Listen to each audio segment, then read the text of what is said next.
bakhona abagobela abagangayo Mm. bese sekafuna ukulala nawe kanti uthatha lento lo amandla wakho uthatha iadvantage.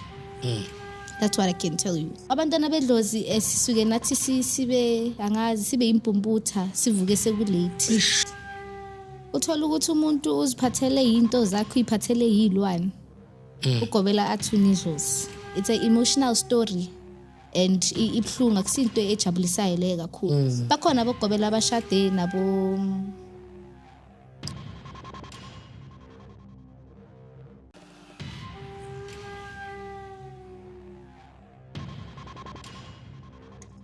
Sanibingelela nina baphunga noMageba eMzansi eNingizimu Afrika. Lo bingelelako niyazi ukuthi uXolani Mfowambatha ke uShantu uNdabezitha uShoti Mantindane sinomsotidla uMadlevana Gwatshoza Icololo umdidi uyadakha udakhela ucatshu.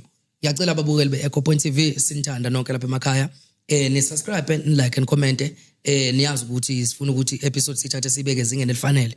Nani ke ngiyacela ukuthi ni comment lapha phansi babukeli ukuze sikwazi ukuthi sibone ama questions noma kambe imibuzo esingakwazanga ukuthi sifinyelele ukuthi sibuze nibhale nje lapha phansi thina sothatha imibuzo ngaminye ohlwini lemibuzo ezobe ikhona sikwazi ukuthi siphendule ninga hesitate ningagagazi ukwenza lokho siyanthanda lapha emakhaya angimningi ke niyazi ukuthi ngihlale ngihamba namasotsha ngikhaxa ibhamu la namhlanje ke ngiphethe umkhulu uMafelempini othena akasibhalele la eze ku-Echo Point TV azosho na ukuthi mhlawumbe yini le akayiphethe ngakhohlwa nje ukusubscribe senthanda nonke lapha emakhaya zothatha ithuba ke ukuthi nginike umkhulu bese kwazi ukuthi asibingelele bese sichazele ukuthi yini le akasiphathele yona namhlanje umkhulu ke indaba sezingawe sekubingelela sakwamukela ohlelweni lethu le-Echo Point TV nampa ababukeli bethu bafisa ukwazi ukuthi namhlanje ubani lozivakashele uze ngani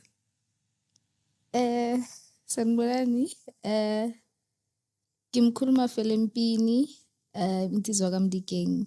Yebo.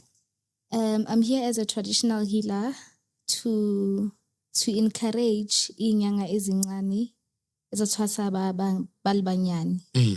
Yeah, so I'm just here to encourage inyanga ezincane with some few topics and thank you for welcoming me. Yeah. Siyabonga kakhulu mkhulu siyathokoza. Isandla sidlula ikhanda ukuthi na ufike la e-studio.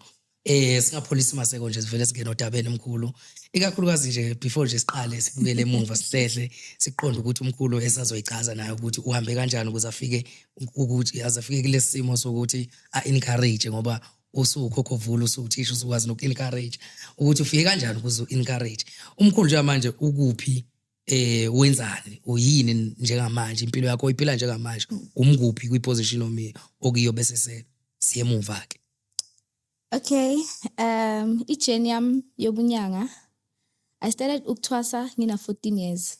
Okay. I was 14 years ngayithwasa eDavidton. Yep. Empandeni kaMalimela. I think I stayed for about a year. Ngithwasa khona. Ngathwasa ubungoma, ngathwasa nesporofito. Okay. And then kwayenzakala ukuthi ngibuyele ekhaya. Mangibuyele ekhaya, I think I stayed a year or so. Ngibona ukuthi khona into engahlangani, into engahambi kahle. I understand. But ngizitshela ukuthi mhlambe ukuya ngesikhathi ikhona into ezenzakala, ikhona into ezovuleka. Because I didn't have any patience. I wasn't working. Beyingekho into ehamba kahle. You understand? Okay. So uma ekhaya bekumuntu ohlala abuza njalo ukuthi kanti lani buya khona kusetshenzwa kanjani because angiboni anything happening, something moving into your lives. You understand? So kwaya ngesikhathi kwamele ukuthi ngiguqule impande. Ngaguqula impande. Fortunately, ngayiguqulela kuLetsatsi, who is my uncle. Impandeni kaMajoy. Ngaguqula khona, and then I think mangiguqula I was 16 years old. Mangiguqula khona. Ngahamba ngaguqula kaMkhulu Letsatsi. Ngathwasa ngempela, and then ngathola ukuphila ke khona. I got the support from my mother. She was the one doing everything for me. She was the moral support and everything through the journey. She was just alone, a single parent, but she was always there for me. So uhambo lwami lwaphela ngagoduka ngabuyela ekhaya. There was a lot of difference from the previous journey. Okay. Ngasebenza, even today I'm still working. Impumelelo into ekhona kakhulu. Siyabonga kulokho Nkosi yami. Akwandele bani. So lapha nomkhulu ngiyakuzwa uyathinta ukuthi waqala ukuthwasa ngo-2014. No, if I'm not mistaken. I was 14. Oh, you was 14 years old. Yes. All right. So before 14 years old, wena ubuka njani? Ngoba ngifuna ukubona ukuthi leli iva leli lakuhlaba from which life? Bekanjani bekwenzakalani? Yeah, ijeni yami yamadlozi nganga-understand nix ngamadlozi ke. Ekhaya bekungasabantu ababhilivela kulezi zinto. Besisonto ebazalwaneni. Yeah, okay. Bebaziyenza, but I wasn't exposed much kulezi zinto lezi. Ne? So it happened ukuthi one of the days ngisesikolweni I just fainted. Ngafainta and then bathi ngiphethe inyongo. Bathi mhlambe ngisebenzisa isisi khona into wrong. Kusho bani oyingane noma othisha? Othisha bathi ngiyagula, bathi hayi cha maybe ngoba kuyashisa mhlambe uwisa inyongo. You understand?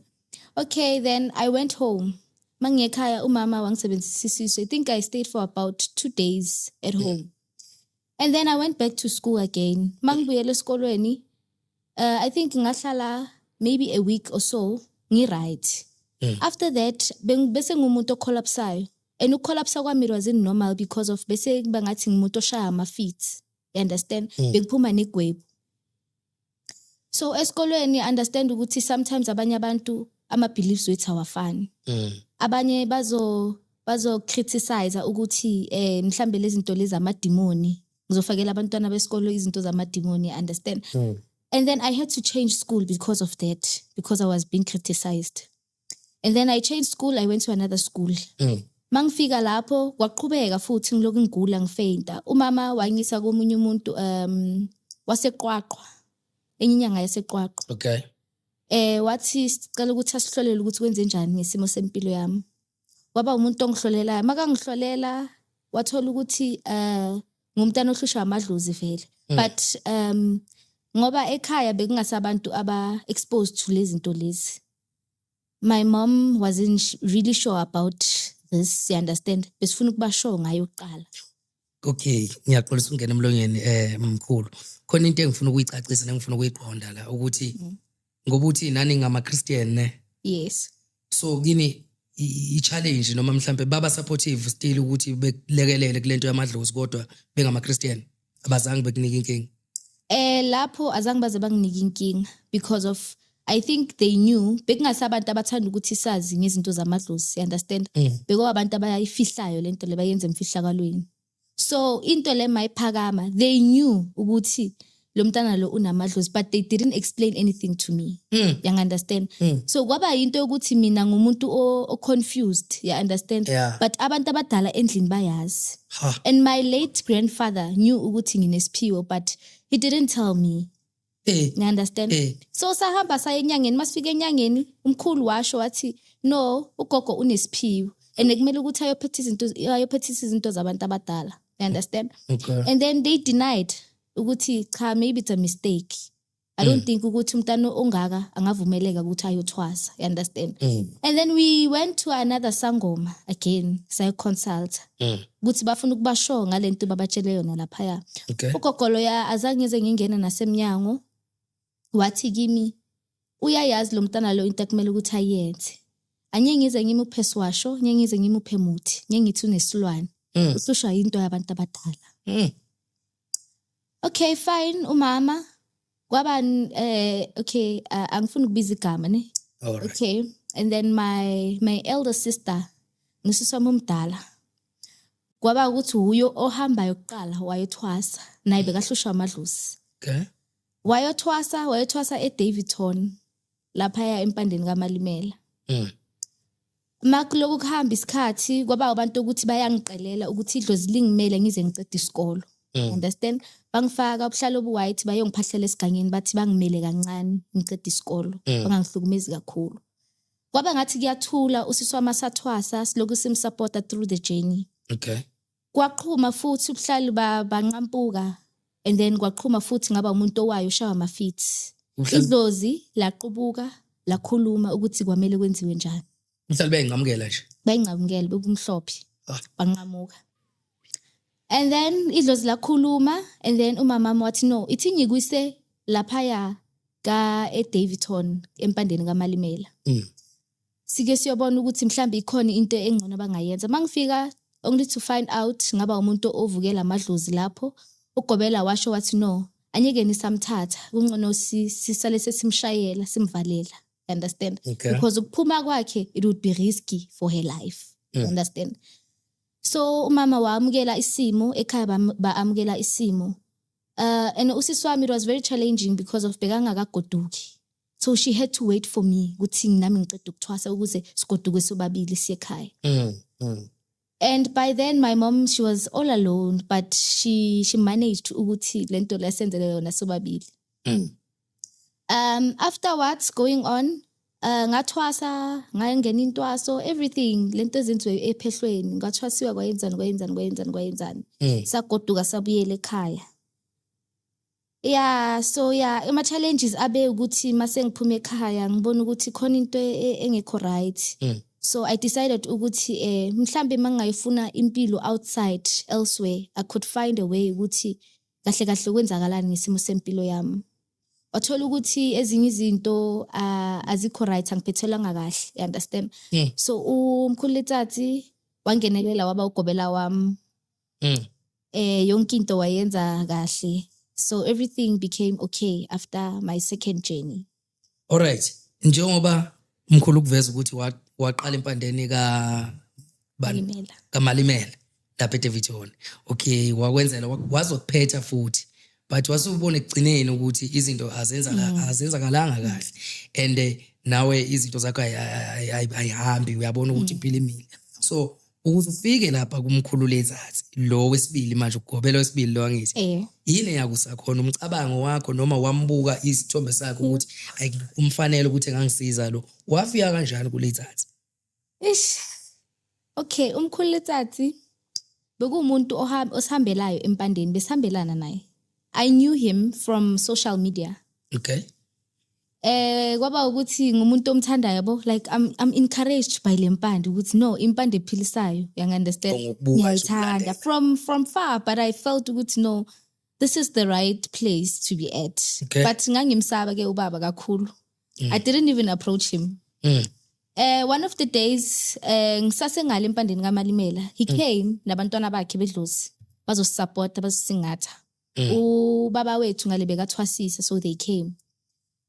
So it happened ukuthi mangihlangana laphayana sixoxe, we had a communication, sakhuluma saxoxa, and then mangifike ekhaya ngatshela umama ukuthi no man mama kikopanile limkhulitsatsi, and only to find out ukuthi ubaba, I only found out ukuthi we are related mase ngixoxa naye kanje. I didn't even know ukuthi umalume wami. Hawu. Zahlangana. Zahlangana. So ngimtshela umama mangifika endlini ngithi yo mama nikinala umkhululethathi. So my mom was like ish ngiyamrata jwang mkhulu o, I need to tonsirikeriye one of the days kwa, you understand? Okay, yeah. Ha kwaba into ngathi siyadlala, you understand? Ngithi hayi mina sengifuna ukushifta kule mpande le. Ngifuna ukuyoguqula impande. But I wasn't sure because of ukuguqula ukuthwasa kunzima. I wouldn't lie about that. It's a decision where you take ukuthi akusi into ongathi emntwini ongenadlozi ahamba yoyenza, you wouldn't survive. It is a hurtful journey. You just need to be strong. Okay. And have a moral support from your family. So ngahamba no mama sakhuluma nomkhulu ukuthi no kinale buthatha bo so ko kompandeni yaka ele ekakho. Yeah. So ubaba wazama ukung encourage ukuthi hayi man mhlambe mawungabekezela kuzoshintsha. Masibe siloko sikhuluma isimo siyasibanzima, you understand? Yeah. So ngagcina sengithi umama amsahamba sam approach sathi no mkhulu ngicela ukuzoguqula impande. Ngiguqulele ngapha kuwe.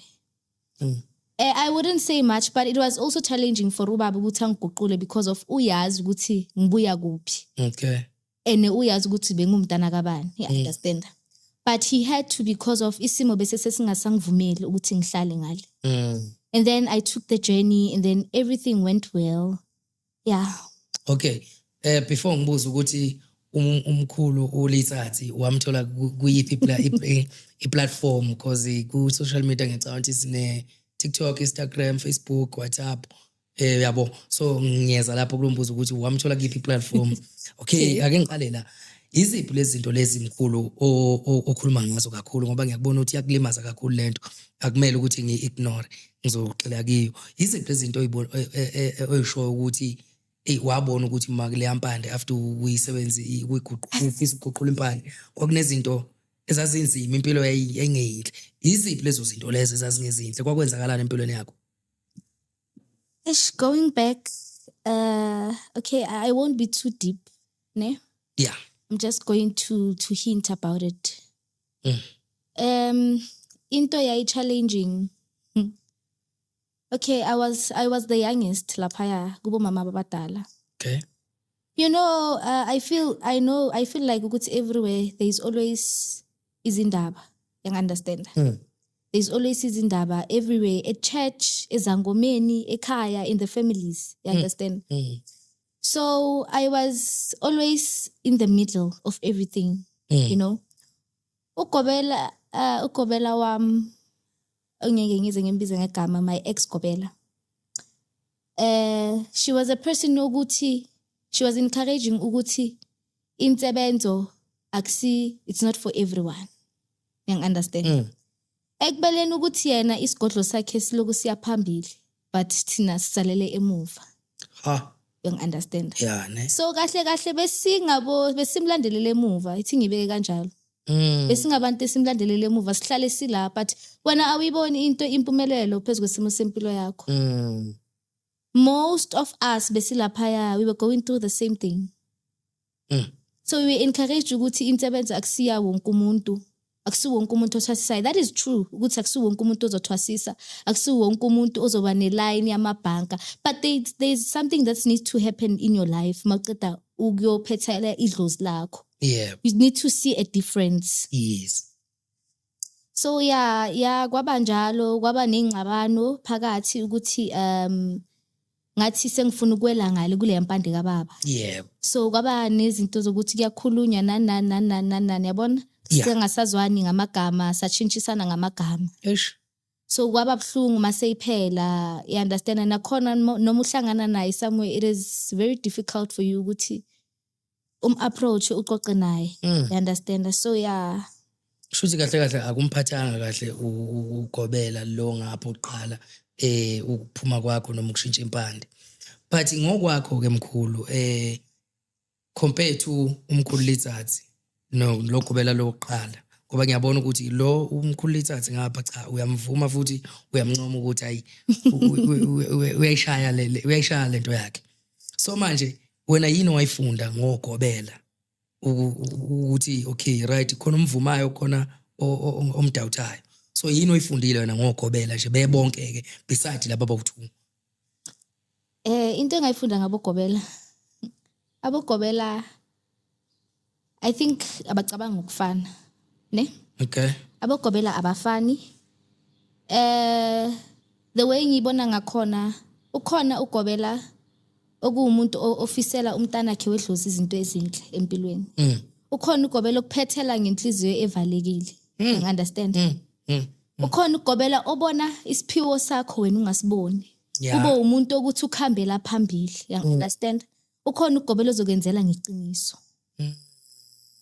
Ukhona ugobela uthi mawuphuma akupha amagama wokuthi ulisebenzele idlozi lakho linamandla.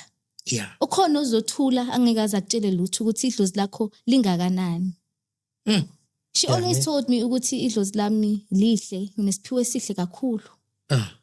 But mina I didn't even understand ukuthi isiphiwo sami, how do you even see it? Mina ngasiboni, you understand? Yes. Ngithi sihle but it's not going anywhere. You understand? So abagobela abafani. So I think nokuthi ukugobela kwamele asebenzele umntana wakhe wedlozi ngenhliziyo evulekile ukuze izinto zomntana zizohamba kahle. Yeah. Ayiziyakhala ngathi kuningi engizokufunda ngempela le department engikuyo le. So manje ngicabanga ukuthi uthe ungofika la i-introduction yakho ibihamba nokuthi njengoba ngilana ngizomotivator abantwana abancane ngiyakhumbula ubushilo ngiyaceba ukuvezile lokho so manje ngicathi sekuyiso kwesikhathi sokuthi le topic noma le introduction yakho isebenze ngisacela nje ukumotivate le nampa abantwana abancane abasaqala uhambo abanye bancane basezikoleni bano 14 years as much as now waqala ukuthwasa una 14 so manje mkhulu ngicela ukuthi abantwana akuba motivate ke manje kakhulukazi ngempilo iyabogobela ngoba ngiyacabanga ukuthi njengoba ukuveza ukuthi ogobela abafana abacabanga ukufana khona ogobela babambelana inhliziyo khona bafiselana izinto ezinhle so awuba motivate ukuthi benze njani abantwana mabeya ukugobela. Okay, what I can encourage youth yethu encane ethwasayo. Abantwana abancane sebayathwasa futhi ke manje kakhulu. Yeah. Because isihlusha amadlozi. I could encourage ukuthi uthwase uqede ijourney yakho ne, but don't rely ebungomeni kakhulu ne. By saying that, I'm not saying ubungoma it won't work for you. Uzokusebenzela but you don't know ukuthi idlozi lakho lizosebenza kufika kuphi.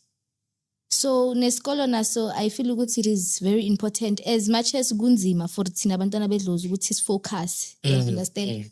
But keep trying and pushing ukuze nawe uzoba ne-career and become a graduate for tomorrow.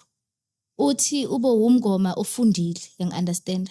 To have a better future in your life and have a better career. Ubungoma it's not a career. Okay. Uba umlaphi wendabuko yes, but that thing it's not a career. Bakhona abantu basebenzelayo. Bakhula ngayo, baphila ngayo. But asisebenzi ngokufana. Anyeke ngibe nabantu endumbeni every day. You understand? Anyeke ngize ngibe ne-line yebanka every day endumbeni. So there's something that you need to do about your life. You understand? Idlozi libe khona but education wise njengabantwana abancane nathi sigijimisele kakhulu because of some of just like uGobela wami, Gobela it's a graduate. So nami I wish ngifuna ukufana naye. Nami ngithi kusasa ngumlaphi wendabuko I'm also a graduate ngifundile. You understand? Yeah. So I'm encouraging inyanga ezilingana nami ukuthi it might be hard, it might be ngasinda, but let us keep pushing. Sizoze sifike la sifuna ukuya khona. Yes.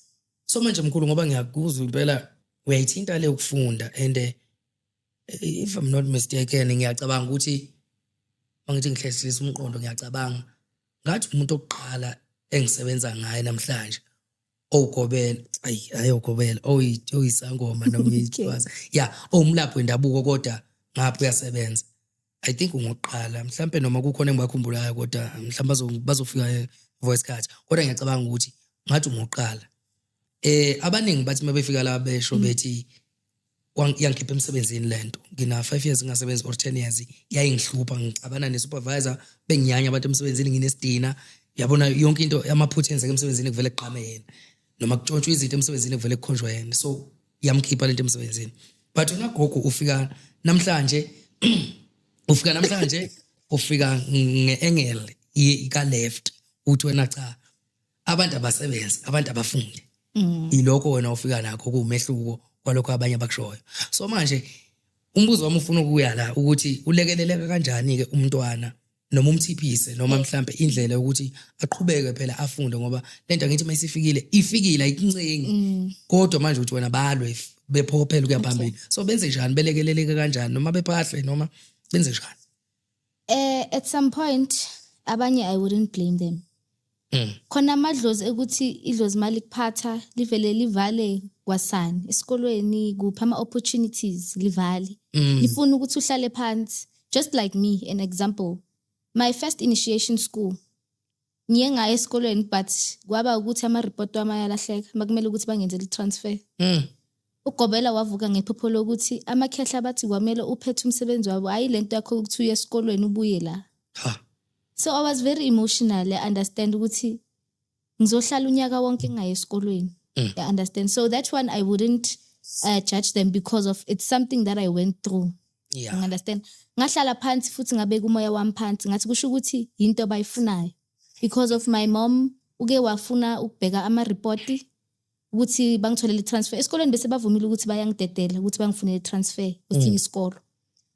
Unfortunately umama makathi ubheka ama report that was the only thing esel ukuthi bangivume kulesa sikolo but makabheka ama-report endlini ama-report la awabeka khona awasekho anyamalele mabangibheka esystemini esikolweni angisekho ngumntana onga-exist bathi okay ithi sibhekana amaphepha wakhe wama-test nawo adisappearile ayikho into evelayo ngami esesikolweni so ngazitshela ukuthi kusho ukuthi amajeni wabantu abafane namadlozi lawo abafani so what I can say ukuthi idlozi malithi hlala I think ukuthi you've got no choice because of lihamba livale kube yile eliyenza izinto ukuthi zingahlangani so you gotta stay but maybe next year you could try again you understand and go back to school so I could encourage abantwana bedlozi ukuthi yes nami kamkhulitsatsi ngangiya ngama weekends ukuze ngikwazi ukubalansisa nesikolo you understand ngangiya ngama weekends maybe on Friday ngiye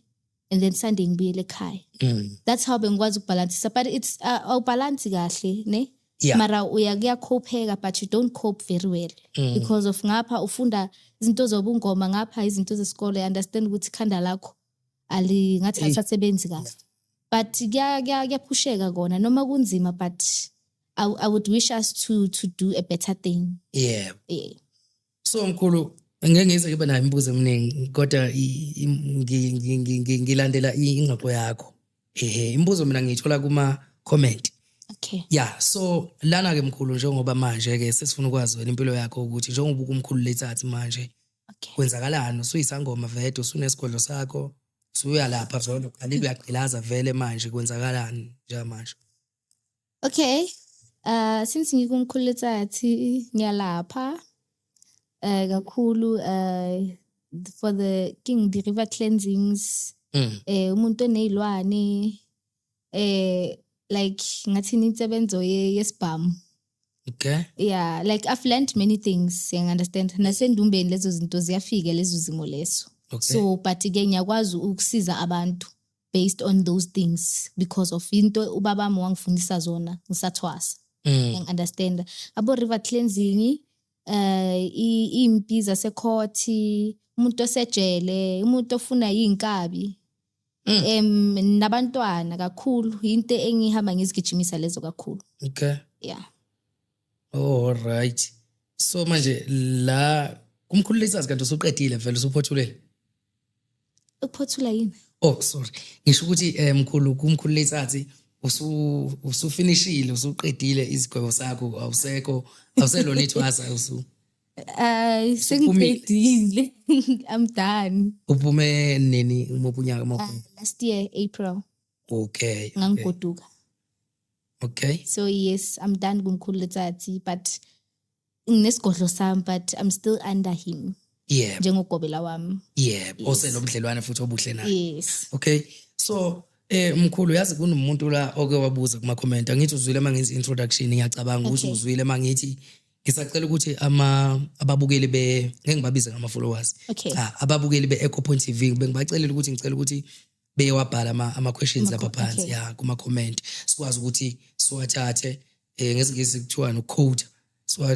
siwathathe bese sikwazi ukuthi sibuze nina futhi lawo ma questions ngoba abanye abakafiki la estudio kodwa basasibuka so manje kunomfowethu okwabuza lapha kuma comment ngizwe nami lento ingidinga nami ukuthi ngiyibuze ngoba iyangifaka ngoba nami ngumuntu wesilisa ngicela njengoba mkhulu ushilo wathi uzomotivate awubatshela indaba zabo uthi ubhudi lapha kuma comment mkhulu ngisacela ungibuzele lapho kumkhulu ukuthi thina njengabantu besilisa yiziphi izinto nina abantu besimame noma besifazane ezenziwa yithi kakhulukazi ngifuna ukuyibeka kanjani ngifuna ukuyibeka ngegama lesingisi konzo understand kodwa like iziphi izinto ezizenza kini eningazithandi kodwa thina sitshela ukuthi si romantic kizo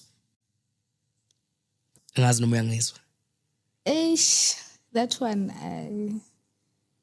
I think I don't get it I don't understand ngokuthi ngicacise uthi lapha kwi-comment ubafu Shandu sacela ungibuze lapha kumakhosi ukuthi njengathi thina abantu besizwe ikakhulukazi nina abantu njengabalaphi bendabuko nina kakhulukazi iziphi izinto ezenziwa yithi kubantu besimame noma abantu besifazane esitshela ukuthi thina masizenza kubo ziyangichaza zi-right kanti esayidini lenu i-turn off. Mhlawumbe uthi mangenza example namkhulu mhlawumbe njengokubiza intombazane ngekhwele. Mhlawumbe ngivele ngishaya ikhwele noma njengoba nje umlapho wendabuko sengithi mangibiza uhambe edrobheni ngishaya iflat yabo ngikumisa. Kodwa mina ngitshela ukuthi into e-right. So into enjengalezo mangicabanga angazi noma understand ufuna lo muntu ukulapheka kahle kahle. Endabeni zethando wise I can't say much because of I'm not in a relationship, ne? So lo mbuzo lo ngicela ukungawuphenduli because ngiyacabanga ukuthi mkhulu nawe umuntu egcineni umakhosi ugobela kodwa egcineni umuntu wesimame. Ngiyacabanga ukuthi inkulumo ozoyikhuluma izomsiza nomunye umuntu wesimame nje yabona. Okay, mina ngisacela ukuthi ngizama ukubeka ke ngisiza umfowethu ngoba egcineni uyadinga ukuthi uyicomment egcine iphendulekile. Mina ngingakusho ukuthi mfowethu bafo onobhalele comment leyo ukuthi into esingakutshela yona nje ukuthi abantu besimame badinga inhlonipho kubantu besilisa. Noma ngesindoda yakho noma baba wasendlini kodwa kuwonke nje umuntu wesilisa fanele kwazi ukuthi ubhuti wakho noma umuntu wesilisa badinga inhlonipho abantu besimame. So umbuzo mayithi iziphi izinto ezizenzayo thina amadoda uyabona umuntu wesimama kumele mombiza ummemeze kakhulukazi nina futhi njengoba nje ningabalaphi bendabuko siyazi nibahle nina nisafana leza ngoma zakudala zasemandulo angithi niyashelwa vele amanamba lemkhaqweni kodwa fanele kube iapproach fanele ngathi ingaba nehlonipho meza kuwe futhi angezi ngendlela ukuthi ngoba nakho ukubona ukuthi umakhosi usezothi phela ungihlole lapho uyabona uqhamuzo nje ungihlole lapho uyabona nani ninendlela enenza ngayo izinto anixhamazeli futhi anitadazeli. So mina iyona into engayitshela ubafu ukuthi inhlonipho kuphela nje edingakala kubantu besimame. Yeah. Ngiyabonga. That is true. Usafuna ukugcizelela lapho unga-emphasize ngoba ngikubona usuyafuna ke manje mkhulu.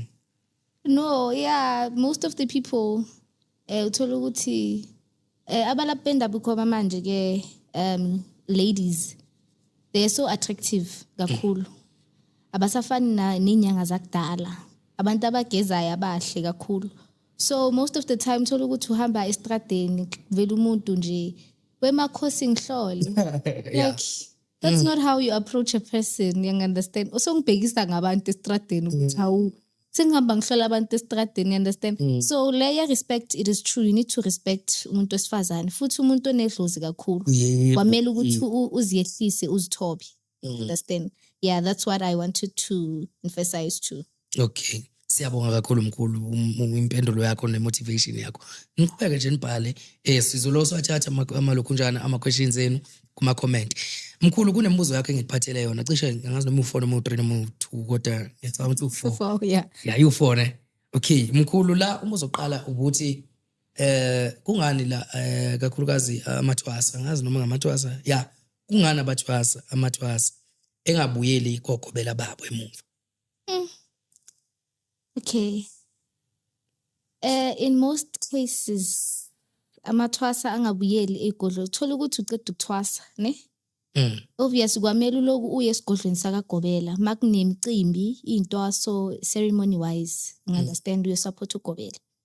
Sometimes I feel ukuthi kuye ukuthi wena nogobela wakho benine company enjani understand. Yeah.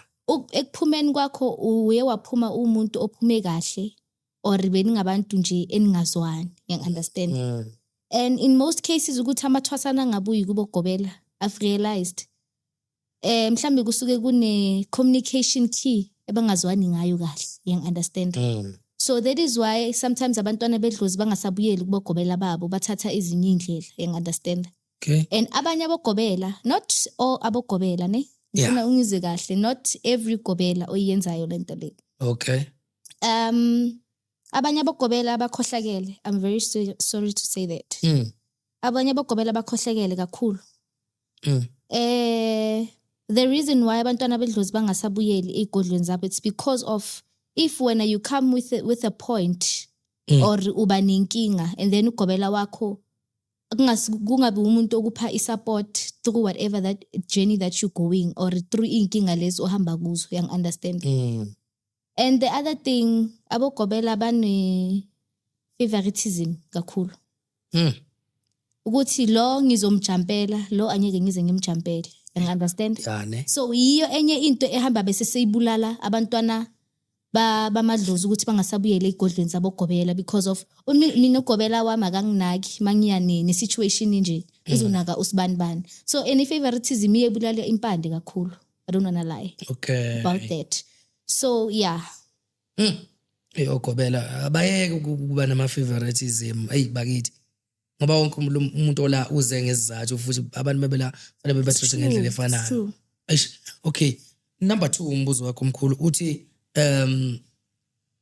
idlozi lihamba nelokhu nesithunywa. Isithunywa, yes. Okay. Sicela usihlaziye nje lapho omkhulu. Idlozi lihamba nesithunywa. I don't think ukuthi kuwe ngaba necase yokuthi mawungena endumbeni uyohlola bathi unedlozi kuphela. That's highly impossible. Idlozi lakho lisuke lihamba nesithunywa, ne? Okay. Let me make an example about me. Yeah. Mina ngisumgoma kuphela. Ngumprofit ngumthandazi. Okay. Idlozi lami alihamba lilodwa lihamba nesalukwazi. Understand? So I fail to understand people mabathi mina nginedlozi kuphela. What about isithunya sakho? And abanye they only realize base baphume ephehlweni ukuthi isithunya naso siyakhaleleka kakhulu. Yeah. Isithunya naso siyavala kakhulu. If awusinaki sizokuvalela izinto ungaye ephehlweni ugide ujive ubungoma bakho uphethisela ushaya amathambo uma ufika endumbeni yakho kuvele kuvaleke ungaboni lutho. Because of what? Because of you are ignorant esithunyeni sakho. So mina I could say ukuthi abantwana bedlozi abasafuna ukuyothwasa ukuthi they can take ama-journey. Ungabuthwasa ubungoma bakho mhlambe mangabe ufike kuleso sigodlo lesi kwenziwa nesiprofita, take the journey zonke zoyi2 zihambiselane because of enye wayenza nenye izodonsela emuva iba nesikhwele. You understand? So alikho idlozi elihamba lilodwa. Okay, kahle abanye kahle ulwazi liyabashaya impela abantu manje mongathiwa lezi zinto uyayihlukanisa ngihambe nedlozi kuphela bese kusala isithunywa emuva kusho ukuthi isithunywa sizoba nesikhwele. Wenzani? Angithi manje idlozi lihamba nesithunywa ne. So manje makuthiwa mina sengiphakamisa idlozi kuphela isithunywa ngisiphakamisa ukuthi sikhona isithunywa sizoba nesikhwele. Isithunywa siba nesikhwele kakhulu ke futhi that's the most sensitive thing.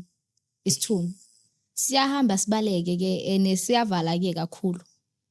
Amaphupho nani nje kuvele izinto zakho zihlangahlangana uzibuza ukuthi ngibuye ephehlweni kuyophethela idlozi mara kunento engacorrespond kunento engahambi kahle kanti into encane nje isithunya sakho yise sihamba bese sesivala ngoba siba nesikhwele siyakhala. Isithunya yenye into it's very sensitive. Yeah ne.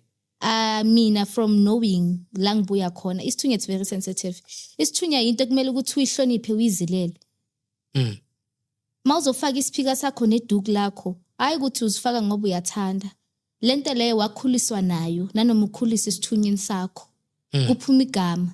My other name uGokumamethi gama lami besithunya ke leso. Okay. So I respect kakhulu journey yabaprofita kakhulu because of nyayazi how sensitive it is. Ingelosi iyahamba baleke mawenza izinto ezibheke eceleni. So manje lana wonke umuntu unaso isithunya noma yini kuphela ogobela banesithunya? As much as wonke umuntu enedlozi kodwa isithunya ngazi kamba kanjani? I wouldn't say much to that one, ne? Angifuna abantu bazothi it's not everyone. It's not everyone vele onesithunya but mina I believe ukuthi mawunedlozi khambiselana nesithunya. Okay. You understand? Yeah. Yeah. Okay. Umbuzo wakho number 3 mkhulu uthi ogobela bathwasisa abantu abanamadlozi. Angazi noma ngibeka kahle. Ogobela abathwasisa I think abantu abangena dlozi. Okay. Labo ke abogobela basile. Uthola ukuthi umuntu uziphathele into zakho iphathele yilwane. Ugobela athuni idlozi. You understand ukuthi loyo muntu loyo already so umlimazile. Yani. Ngoba wena so uthangene uyamshayela kuphume izinto ezingazwakali. You understand?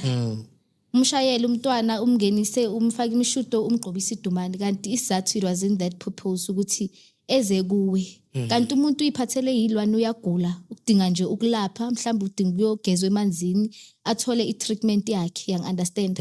Zikhona izilwane eziziphendula ngathi umuntu unedlozi. Okay. Ekhona izilwane eziziphendula amadlozi. In most cases I don't want to I don't want to go deep to that topic, ne? Yeah. But I'll just hint about it. Zikhona izilwane eziziphendula amadlozi, understand. Umuntu makavuka ilezo izilwane ucabanga ukuthi wena mhlambe no lo muntu lo unamadlozi. Abanye abagobela vele balambile basile. Okay. Bahamba batshela abantwana babantu abanganamadlozi bathi baze bazothwasa. Kanti leyo muntu lo yakamelanga ukuthi uthaphethele idlozi lakhe.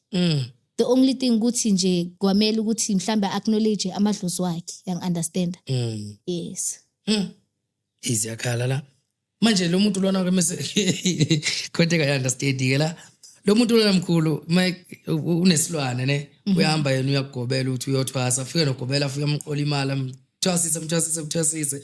Manje naye mephuma uzophuma abayugobela ugobela vele alapha abantu phela nje bathwasise. Ke kubonakala nje ngokuphuma kwakho ukuthi kahle lento bengiyele lapha ya akusiyo. Ayikho le. Kumnyama awazi lutho nje kumnyama indumbeni awazi lutho. Kanti wena nje bekumele ukuthi nje mawuya emntwini wenyanga athi cha wena bekumele ukuthi nje ulashiwe waba right wayipholela. Leyo ukuthi wena kwamele uthwase mina ngiyazi. Manje mkhulu bakhona obaziyo noma mhlawumbe wakwababona umuntu uhambe yohlala lapha ekuthwaseni 7 years abuye kodwa alahla amabhayili uhlala phansi aqeda phela impilo yakhe nje bakhona nengibaziyo but I wouldn't mention names. Athi ukuthi ayikho lento kakuyele. Ezithola ukuthi omunye umuntu uyazigulela vele une sickness and sometimes it's medical condition. Yeah. Sometimes it's medical condition. So omunye ugobela vele athi cha wena ugulisa amadlozi. Nkosi yami ngoba nathi yasazi sizohamba siyothwasa. Wathi omunye mkhulu wayigcizelela kakhulu ngathi ngesingisi emphasize kakhulu lamkhulu lwakobela oyela wathi abantu nje abaqine kwi treatment bahamba abantu bacheck igazi. Wayibeka impela yacaca wathi abantu abacheck igazi impela ngoba nayo le ye-HIV ngathi siyabenza. Ngathi siyabenza abantu abaningi ukuthi beyibone bengokobela. No, abantu abagulayo sometimes lapho ne singaba nazo imbiza ukuthi silaphi. Yeah. Mhlambe i-HIV abo STI nama cancer yabona izinto ezinjalo. Yes, imbiza zikhona. Okay. But mina I could encourage ukuthi nanoma imbiza zikhona but can you please take your treatment? Because this thing we find it as a medical condition. Yes. I think ungeze enyangeni masobona ukuthi i-medication yakhe i-treatment ka doctor ayisasebenzi kahle. Mhlawumbe ungeza emntwini wesintu ukuthi gogo ngathi i-medication iyahluleka. So bengicela ukuthi mhlambe mawungangipha imbiza or something else izongiklina ngaphakathi we could help you. Bakhona abantu abasurvive ngembiza ke. Oh. Yeah. Aphile nje impela nje ngaphandle kwephilisi. Aphile nje kube umcemane. Ayiziyakhala. Mkhulu umbuzo number 4 uthi kwenzakalana ekugcineni noma mhlawumbe ama result noma izinto ezenzakalayo uma ugobela elala nomntwana wakhe wedlozi. Yo. Ayikhale. Hey, yeah. Okay, how can I put it? Ugobela olala nomntana wakhe wedlozi. Okay, let me start it here. Ugobela uzolala nethwasa. Akubonisa ukuthi uyalihlonipha idlozi laloyo mntwana loyo. I understand uzugobela. And then number 2, ugobela or uyithwasa uzovumela ukulala nogobela. Abogobela bayawathatha amandla wethu. You understand? That is why I always say ukuthi abogobela abafana. I'm not saying all gobelas, ne? Yeah. Some of them. Yeah. Hayi bengaze bekushaye. Shaba khulube kahle. Kuma comment la. Kodwa bazothuka yibo ke nje laba abaganga. Yeah. Okay, abogobela abanye. This one is too tricky, man, and it's too deep. Okay, Okay. Awungasabi mkhulu le ngikhona ngeke kwenze lutho lapha. Abanye bogobela uthatha iadvantage. That's what I can tell you. Yeah. Thatha iadvantage abone isiphiwo sakho onaso. Khona abagobela abagangayo. Bese sekafuna ukulala nawe kanti uthatha lento lo amandla wakho. Thina abantwana bedlozi I think we realize sekulate ukuthi abogobela bethu mabahamba balala nathi basuke bathatha amandla wethu. Yang understand? Hayi ngobe suke ekuthanda. No, hayi ukuthi uyakuthanda. Ish. Yang understand? Ukhona mhlambe ungathi uyakuthanda for real, but in most cases it's a lie. Usuka funa lento ekuwe. Yang understand? Akukhohlisa akutshela ukuthi uyakuthanda. And wena uphaphama sekulate ukuthi lo muntu lo kahle kahle into bekayifuna kimi ilento enginayo. Yang understand? So abantwana bedlozi sisuke nathi sibe angazi sibe impumputha sivuke sekulate. Uthi abogobela bethu ukuthi bayi basenza kanje. And that thing it's very ngasho ukuthi it's a emotional story and ibhlungu akusinto ejabulisayo le kakhulu. Bakhona abogobela abashade nabo namathwasana. Ngoba usho nje ukuthi hayi bonke. Hayi bonke asilo cha. No, I'm not fighting but bakhona abogobela abashade namathwasa. Mhlambe bekuyinto ekumele ukuthi yenzakale, ne? Ukuthi mhlambe ulethele amadlozi leyo muntu loyo. We cannot judge it. I understand. Iyenzakala in most cases.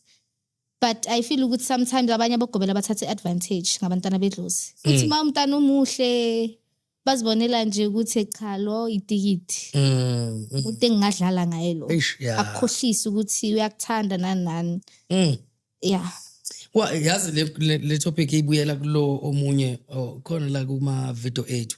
Okwakhuluma ngayo lento lo mfo kakhulu lo mkhulu wakhuluma kakhulu lo yana uthi kahle kahle nje uze uthi wena uze nje ufike etheni ulale nogobela wakho uvukelwa kanjani usentwaseni ucabanga nini nje lonto ukuthi kumele uzivukele kanti sizokwenzani la angithi kuzosetshenzwa la wayigcizelela kakhulu lo mfo lento lena yazi uma ukhuluma nje kubuya le yankulumo leyana kulama video leyana naye wenze i-thread lo mfo lo ungacheck ama video ethu uzobona and isanda kungena la episode wenze i-thread kanje uthi ukhuluma nje uthi asike isikhathi sokuvukelwa nje lapha ziyakhala isikhathi sokuvuka ngo2 entatha ne so isiphi isikhathi sokuthi kuqonywane ke la hayi kusho ukuthi isikhathi sokuconyana sikhona phela. Angisho nawe unokuba ne communication nogobela wakho. So that moment ayitholayo uyayisho lento afuna ukuyisho ku. You understand? Yes. Wathi omunye umakhosi wathi nawe gobela wathi umfazi kaGobela angavumeli ukuthi amathwasa awasebenzise ngalendlela ukuthi azagcine siyo kwindlula nombhede ayikamereni. Uyayazi wayibona la. Wathi uvuma kanjani lokho ukuthi umfazi amathwasa ayo kwendlula umbhede kaGobela akumele kuze kufike lapha yenziwa lonto leyo uyayibona. So kahle kahle nje ayish bafowethu ngoba imkhulu nazi ingane ezincane isekoleni namanje zizophuma ziyentwaseni so balekile ukuthi ziye sizazi ukuthi okay kuhamba kanjani ngoba abanye bazoyikhohlisa kodwa manina maniza la nibatshela siyabonga kakhulu. Mkhulu asingene la noma sesizokhona uhlelo. Okay. Ngicabanga ukuthi ngifuna ukuthi sikuthole ngempela ngqo ngabe kuyiphutha lokho ukuthi singakwenzi ukuthi njoba usubalile mkhulu izinto osebenza ngazo ne ngifuna ukugxila ngempela lapho ngikuthole ubalile ukuthi utheni mkhulu uqine kakhulu enganeni. Yeah, ebantwaneni. River cleansings. Yeah. Nabantu bebhamu kakhulu. I've most dealt with them. Okay. Yeah, abantu abafuna inkabi. Bafuna inkabi. Yeah. Bebaqinisa. Yes. Ukuthi kwenzakalana akabona. No, I would say maybe kungayenzakala ukuthi babathole ne but yeah. I make sure ukuthi umuntu wakhona noma bangamthola ukuthi akadubuleki. Yeah. Umfaka amabhande protection ikhona lento umfaka yona emzimbeni. Okay. Ukuthi whatever happens angadubuleki but nje yena be protected. Singafika lesi simo sokuthi labo bantu labo bakuthole. But wena ube protected kungabi umuntu ondlula emhlabeni. Yeah. Okay, nani nalokho amacala ukubalile ngithi Ini? amacala. Yes. Amacala. Yeah, nabantu abanama case emsebenzini noma ufuna umsebenzi ya. Okay. So manje ke mkhulu sesizogoqa nje. Mhlambe ngisacela ukuthi mhlambe ube namagama athile ongakwazi ulike imizwa yakho nje mhlambe kakhulukazi ongayidlulisela nje kubabukeli bethu beEcoPoint TV nasebantwaneni laba abasabancane abasalokhu nje abasangena entwaseni nalabo gobela abadala ke laba basemandulo kakhulukazi abano 20 years 30 years bekulendima le uyabona. So ukudlulisa nje imizwa yakho nje ugoqeke manje uhlelo namhlanje logoqa kuwe mina ngeke ngize ngivale singavala ngani mhlambe namhlanje yini ongabatshela yona mhlambe ngabatshela ukuthi abantwana bedlozi ubomamela idlozi lakho uhambe ngepace yedlozi lakho mawumntana wedlozi and nogobela afunde ukulalela idlozi lakho ukuthi lihamba kanjani understand iningahambi ngepace yakagobela kakhulu but nawe idlozi lakho kwamele ulimamele ukuthi lihamba kanjani. Khona amadlozi ahamba fast, khona amadlozi adonsela emuva. Okay. So it is very important ukuthi uhambe ngepace yedlozi lakho. Understand? Mawumntana osekuthwaseni. Yeah. And then it is very important ukuthi ubekezele edlozini. Edlozini kuyabekezelwa. Nanoma kunzima but akukaze kwaba mnandi vele because ukuthwasa it's not even nice. Yeah, akukho mnandi. I wouldn't even encourage any person to go there. Yeah. But edlozini kuyabekezelwa kakhulu. You humble yourself. You humble yourself kakhulu ugobela wakho umhloniphe ukuze idlozi lakho likwazi ukukhula. Ukucela ugobela wakho it doesn't mean ukuthi umenzele favor. Yeah. Usuke ukhulisa idlozi lakho usuke uhlonipha idlozi lakhe niyahloniphana. Understand? Yes. Okay. La mkhulu enkundleni ke umuntu mhlambe ofuna ukukulandela kakhulukazi ngemotivation yakho nangendlela okhuluma ngayo nje ukuthi kuyazwakala ukukhuluma kwakho ukuthi cha uyayazi lento oyikhulumayo hayi ukuthi uyayi-actor futhi isegazini lento. So manje umuntu ofuna ukuthi akulandelele mhlambe akuxhumane nawe nembuzo mhlambe ukuthola kanjani mhlambe i-cellphone number i-social media tholakala kanjani? Okay, ku social media you can find me on TikTok Mkhulu Mafela 3 and then on Facebook Kutlwano Modikeng gama lami lokuzalwa. Kutlwano Modikeng. Okay. Yes. Okay, yeah. And then my contact numbers are 063 637 8996 063 637 8996 Mkhulu Mafela. WhatsApp ne call yeah. Yes. Okay, sesiyavala mkhulu. Mhlawumbe mkhulu mangathi umunye umuntu osenkingeni yemali mhlawumbe yabona. Esebenza umuntu akodwa imali akayiboni ayihlali ngaphandle kokuthi mhlawumbe eze efika before ukuthi afike kuwe mkhulu azocela mhlawumbe indlela ukuthi imali ihlale ngaphandle ukuthi mhlawumbe kunezilwane unedimoni nje lokuthi imali ayihlali. Mhlawumbe mkhulu wena ngendlela wena usave kanjani imali uyayibona wena umsize naye ukuthi umuntu akwazi ukuthi asave umtshela indlela yokusave imali ukuthi isave kanjani. Imali iyasebenza kakhulu ne but savings into ongayenza leyo kakhulu. Maybe on your monthly salary. I don't think ukuthi ungayisebenzisa yonke leyo imali leyo ne because of you've got your own needs ne and then khona izinto kumele ukuthi uziyenze on the side. But you could take that maybe 500 every month uyifake on your savings account. You would go very far. You understand? Okay. Uzophaphama sekuyimali eningi kakhulu. Nanoma ukuthi khona isimo esidinga imali agent, you could go on your savings. You understand? Manje i-savings yenye account noma iyo le account engena imali? No, that other account. Or create enye account lapha eceleni ezohlala imali. Manje idemon malifika ukuthi phela kuyenza umuntu acrave athi nje yothe ngichicken lickini enze njani? Hayi makayo ngithathe.